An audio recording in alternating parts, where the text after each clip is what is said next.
What is being looked forward to from a leader is…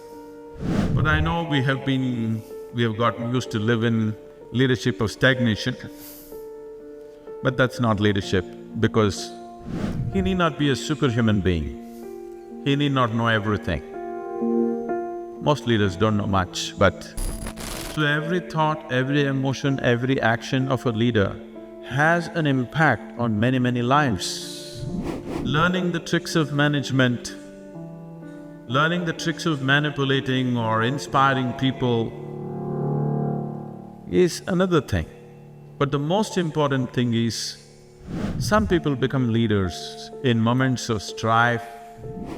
His involvement becomes beyond his own personal needs, and he tends to become a leader sometimes. Or sometimes individual ambitions will propel someone to become a leader. Or sometimes leadership happens by default, you having been born in the right family or the wrong family. When we say leader, if one wants to be a leader, in some way he has to transform himself. In the sense, the essential concern of any individual person to start with is, what about me? My survival, my well-being. So if one has to become a leader, he has to transform this into a larger possibility. What was essentially individual concern becomes a little larger concern in some sense.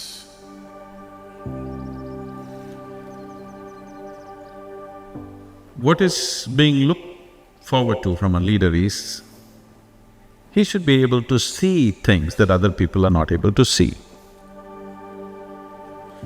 He need not be a superhuman being. He need not know everything. Most leaders don't know much, but they're able to see certain things that other people are missing, and they're able to put together to a common purpose. They're able to put people together for a certain common purpose that makes them leaders. Once you're in the position of leadership, every thought that you generate, every emotion that you generate, every action that you perform has impact on many, many people.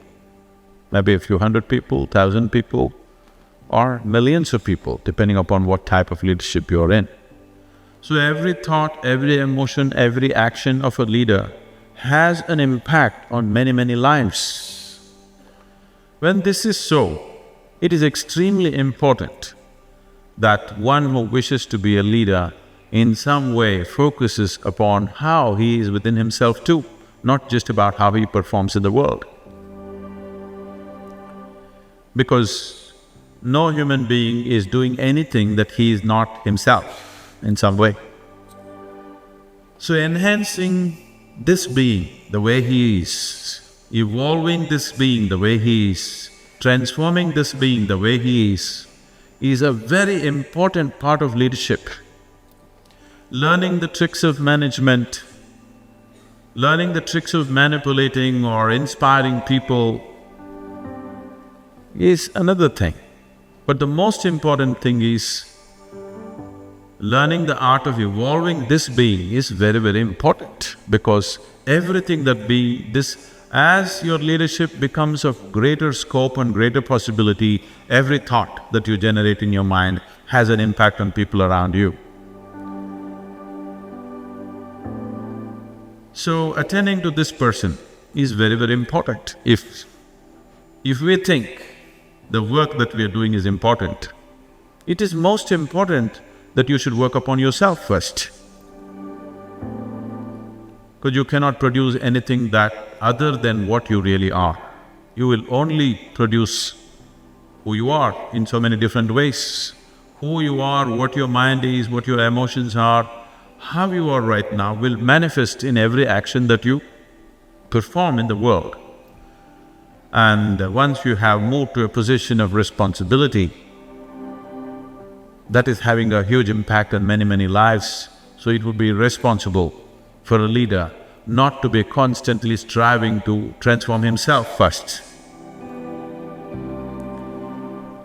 And essentially, leadership also means either you're transforming lives of people directly, or you're transforming situations which will in turn lead to transformation of life for other people. So transformation and leadership cannot be separated. Leadership is transformative. But I know we have gotten used to live in leadership of stagnation. But that's not leadership, because some people become leaders in moments of strife. When there's large-scale injustice, suddenly a human being starts thinking beyond his own well-being. His involvement becomes beyond his own personal needs, and he tends to become a leader sometimes. Or sometimes individual ambitions will propel someone to become a leader. Or sometimes leadership happens by default. You having been born in the right family or the wrong family, whichever way you want to look at it. But essentially, if one wants to evolve into a natural leader, because leadership is not assertion of yourself. Leadership is a way of knowing the art of fulfilling everybody's aspirations. Leadership is the art of making people understand essentially, deep down, all our aspirations are same. Whether you are leading a company or a community or a city or a country, essentially it is about making people realize somewhere deep down all our aspirations are same. The first time I was at the economic forum, people looked at me very resentfully. They said, "What is a mystic doing at an economic conference?" So I thought, let me speak their own language. So I asked, "What do you do? What's your business?" This person said, "Well, I'm working for Lenovo. We are the second largest computer manufacturers and we do this. I said, "See, you are doing computers." I pointed out one man who was a General Motors person, and I said, "See, he's making cars. Somebody there is making safety pin."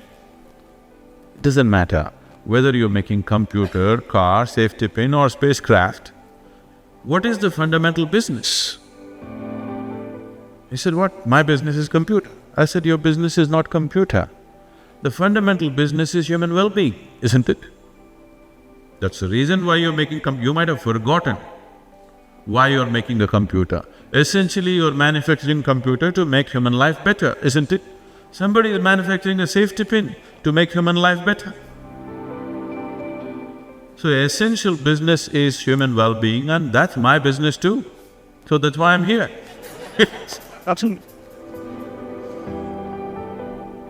Everybody's business is human well-being. It is just that it is only the scale and scope which is different from person to person. One person thinks human well-being means just my well-being. My individual well-being is human well-being, I don't care what happens to somebody.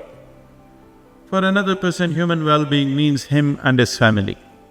For another person, human well-being means him and his community. For another person, it's him and his country. For another person, it's the whole world. Only in scale, human beings can be different. Otherwise, every human being's aspiration is human well-being, isn't it so? Yes? Is there somebody who is not involved in human well-being? Only the scale is different, isn't it? So, if your scale is larger than individual well-being, then you are a leader. So if it is larger because you think, because of your ambition, it'll be stressful. If you've taken this on because your family pushed you into it, it'll be very stressful.